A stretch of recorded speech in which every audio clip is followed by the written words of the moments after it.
forever on fire. ಸಹೋದರರಿಬ್ಬರು bike ಸಮೇತವಾಗಿ ನಾಲೆಗೆ ಬಿದ್ದು ಕೊಚ್ಚಿ ಹೋಗಿದ್ದಂತಹ ಘಟನೆಗೆ ಸಂಬಂಧಪಟ್ಟಂತೆ ಓರ್ವನ ಶವ ಪತ್ತೆಯಾಗಿದೆ. ನೀರಿನಲ್ಲಿ ಕೊಚ್ಚಿ ಹೋಗಿದ್ದಂತಹ ಓಂಕಾರ್ ಪಾಟೀಲ್ ಶವ ಪತ್ತೆಯಾಗಿದೆ. ಬೆಳಗಾವಿ ತಾಲೂಕಿನ ಆತಲಗ ಬಳಿಯಲ್ಲಿ ನಡೆದಿದ್ದಂತಹ ಘಟನೆ.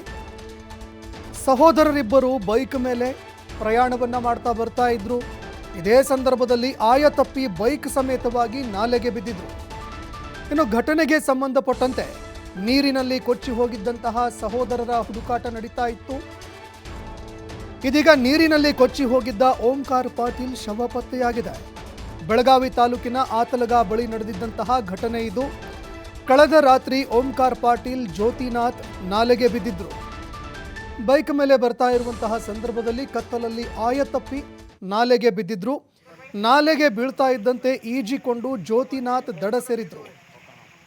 ಇನ್ನು ಜ್ಯೋತಿನಾಥ್ ದಡಕ್ಕೆ ಸೇರಿದ ಬಳಿಕ ಓಂಕಾರ್ ಪಾಟೀಲ್ ಏನಾದರೂ ನೀರಿನಲ್ಲಿ ಕೊಚ್ಚಿ ಎಲ್ಲಿಗೆ ಹೋದ್ರು ಅಂತ ಹುಡುಕಾಟ ಕೂಡ ನಡೆಸಲಾಗ್ತಾ ಇತ್ತು.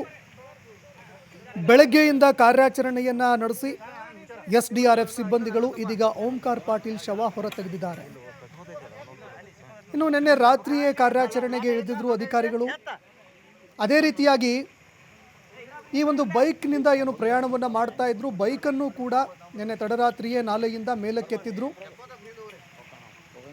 ಇನ್ನು ಘಟನೆಗೆ ಸಂಬಂಧಪಟ್ಟಂತೆ ನಾಪತ್ತೆಯಾಗಿದ್ದಂತಹ ಓಂಕಾರ್ ಪಾಟೀಲ್ಗಾಗಿ ಹುಡುಕಾಟ ಕೂಡ ಮುಂದುವರಿತಾ ಇತ್ತು.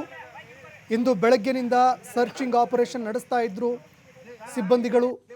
SDRF ಸಿಬ್ಬಂದಿಗಳು ನಾಲೆಯ ಸುತ್ತಮುತ್ತ, ಅದೇ ರೀತಿಯಾಗಿ ನಾಲೆಯ ನೀರು ಹರಿದು ಹೋಗುವಂತಹ ಭಾಗಗಳಲ್ಲೆಲ್ಲ ಓಂಕಾರ್ ಪಾಟೀಲ್ಗಾಗಿ ಹುಡುಕಾಟವನ್ನು ನಡೆಸ್ತಾ ಇದ್ರು. ಇದೀಗ ಓಂಕಾರ್ ಪಾಟೀಲ್ ಶವ ಪತ್ತೆಯಾಗಿದೆ.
ಈ ಬಗ್ಗೆ ಮತ್ತಷ್ಟು ಮಾಹಿತಿ ಕೊಡ್ತಾ ಹೋಗ್ತಾರೆ ಪ್ರತಿನಿಧಿ ಶ್ರೀಧರ್ ಕೋಟಾರಗಸ್ತಿ ಫೋನ್ ಸಂಪರ್ಕದಲ್ಲಿ ಜಾಯ್ನ್ ಆಗಿದ್ದಾರೆ.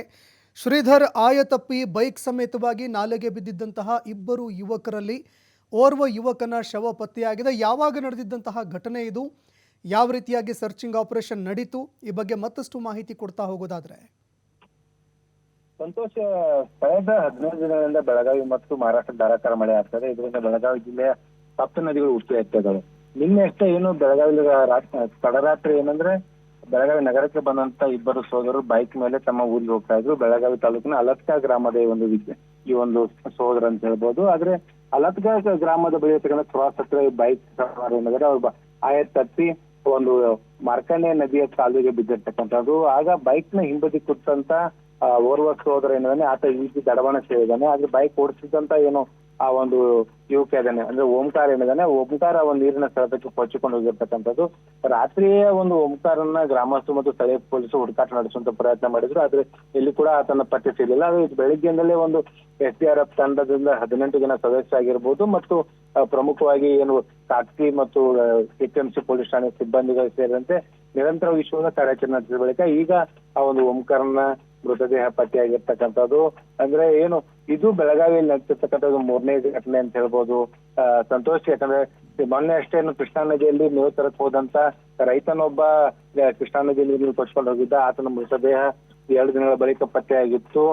ಕಳೆದ 2 ದಿನಗಳ ಹಿಂದೆ ಅಷ್ಟೇ ಬೆಳಗಾವಿಯ ನಾಲೆ ಒಂದರಲ್ಲಿ ಅಪರಿಚಿತ ವ್ಯಕ್ತಿಯ ಶವವನ್ನು ತೇಲ್ಕೊಂಡು ಬಂದಿತ್ತು. ಈಗ ಬೆಳಗಾವಿ ತಾಲೂಕು ನಲತ್ಗ ಗ್ರಾಮದಲ್ಲಿ ಒಂದು ಘಟನೆ ನಡೆದಿರ್ತಕ್ಕಂಥದ್ದು. ಸದ್ಯ ಈಗ ಓಂಕಾರನ ಮೃತದೇಹ ಪತ್ತೆಯಾಗಿರ್ತಕ್ಕಂಥದ್ದು. ಜೊತೆಗೆ ಆ ಒಂದು ಮೃತದೇಹವನ್ನ ಸ್ಥಳೀಯ ಆಸ್ಪತ್ರೆ ಶವಾಗಾರಕ್ಕೆ ಶಿಫ್ಟ್ ಮಾಡಲಾಗಿದೆ. ಅಲ್ಲಿ ಮರಣೋತ್ತರ ಪರೀಕ್ಷೆ ಬಳಿಕ ಆ ಮೃತದೇಹವನ್ನ ಕುಟುಂಬಸ್ಥರಿಗೆ ಹಸ್ತಾಂತರ ಮಾಡಲಿದ್ದಾರೆ.